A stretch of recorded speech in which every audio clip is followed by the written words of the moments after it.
Hi, Sagar. Hi Nathan. Thank you so much for helping my project. I'm happy to do this. Could you say a few words about yourself?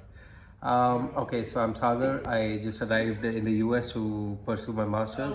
I'm an accountant back home, and I'll be pursuing my master's over here in fraud accounting and data analytics in Iowa State University. That sounds kind of exciting, sort of like Sherlock Holmes of accounting type of thing. Yeah, it's pretty much the same thing.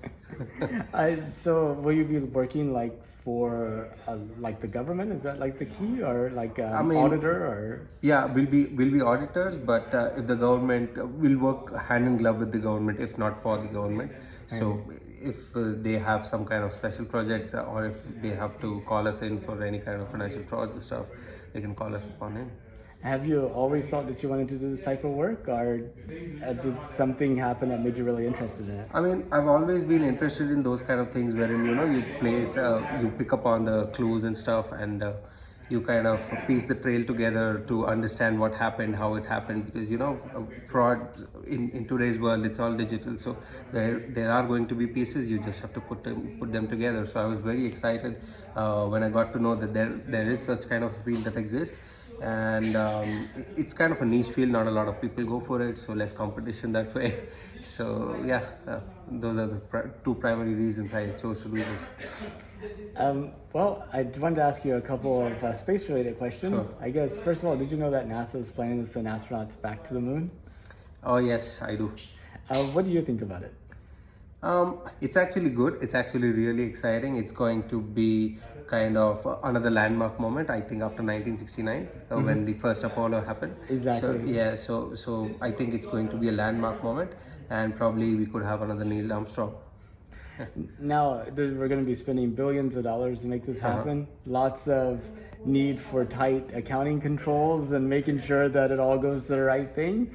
Based upon, I guess, your work, any thoughts on what might apply in this project? Or is there anything special that would apply, or is it just the same types of controls and everything? I mean, research. I think of research as something that even if a mission fails, like in specifically fields like science, I would not like to call it failure. I would like to call it learning. I would like to call it stepping stone. Because if you don't know things in the first, that is how you get to know. That's how humans get to know things more. As far as the financial controls and all of that is concerned, I think government should just allow them to spend it out altogether. There's no need of capitalization. You spend it because you're doing something greater for the humanity. You probably find out something about Earth's history that we might not know before. You might get insights of that sort.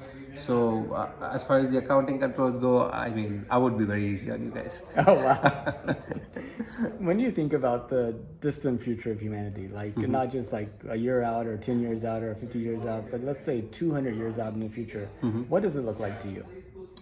I mean, I'm really concerned about the global warming kind of situation. Wherein, so I come from Mumbai. They say that Mumbai will no more be there by 2050 or something of that sort. Oh, wow. So we are running out of land, and because of the temperatures are rising, the glaciers are melting, the sea levels are going up. So it's encroaching upon land. So I mean, humanity should be really we.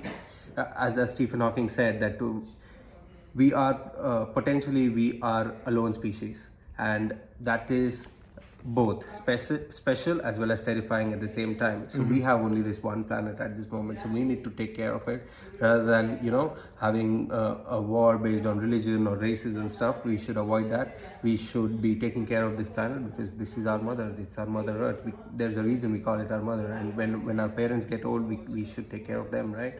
So I mean, as far as the future of humanity is concerned, I think the new generation that is coming up, they are very smart. I mean, they know how to operate smartphones right out of the hospital once they come out. But yeah, we need to. We as this generation, we have a responsibility towards them so that we don't burn enough fossil fuels and stuff, so that they can live a better life, right? As far as the achievements in science are concerned, like previously telephone, it took a long time for a telephone to come out, but nowadays every 1 year we have a new phone model coming out. So science is growing all the time, but we have a certain responsibility towards our future generations. Do you think in 200 years we'll figure out how to manage the climate and how to take care of these things, or do you think we'll still be struggling with them? I mean, we have already figured it out. It's just a case of applying them. We know a lot of things, right? It's not that we don't know. It's just a case of consistent application. It's just a case for realization that, okay, this is what is happening and we need to take steps towards it. We will never have everything figured out. So you take the step and you figure it out as you go, right? But we already know a lot of things.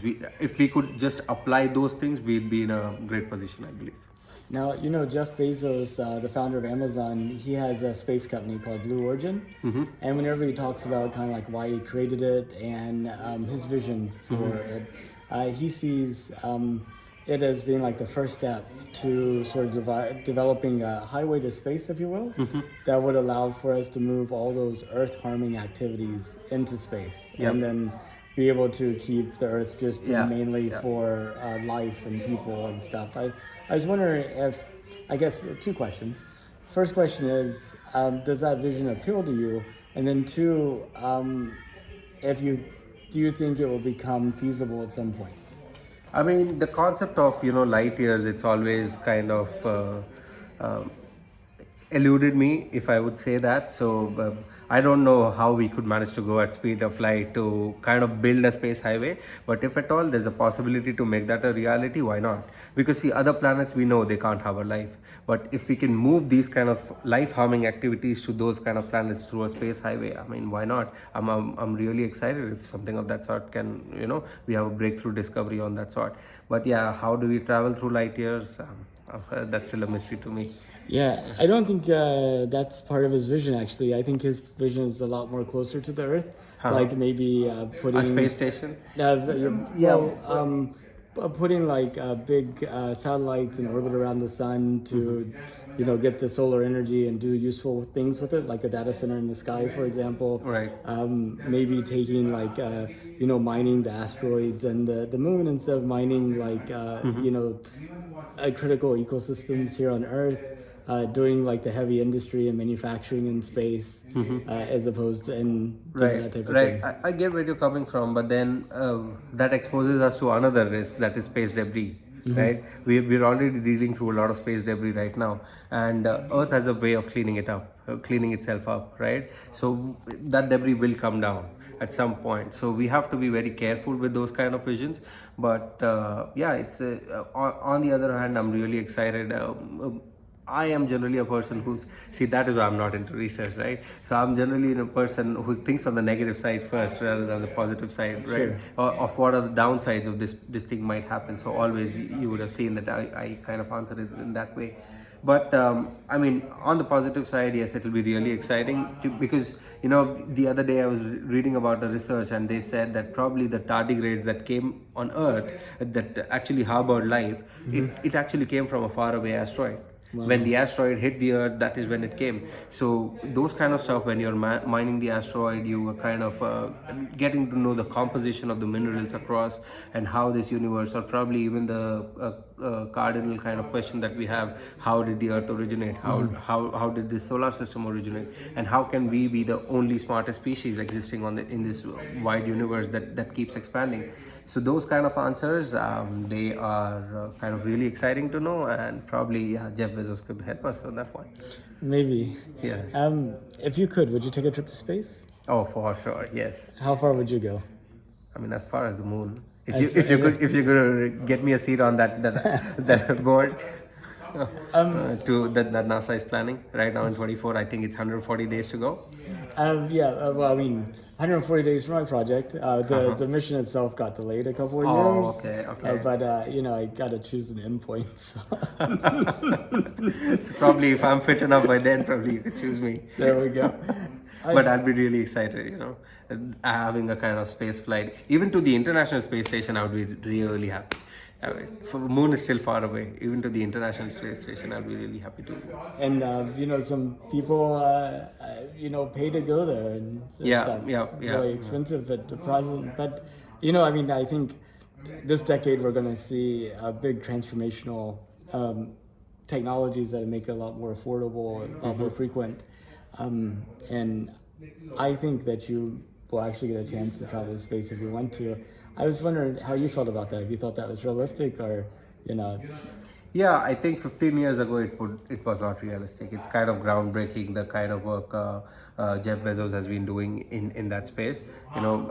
Bringing space to the people rather than taking people to the space. I would like to kind of call it that way, because in a way these kind of missions, they allow humanity to actually go out there, see we are a tiny speck of dust in this entire universe, and to see how big it is, it's kind of a totally different uh, atmosphere.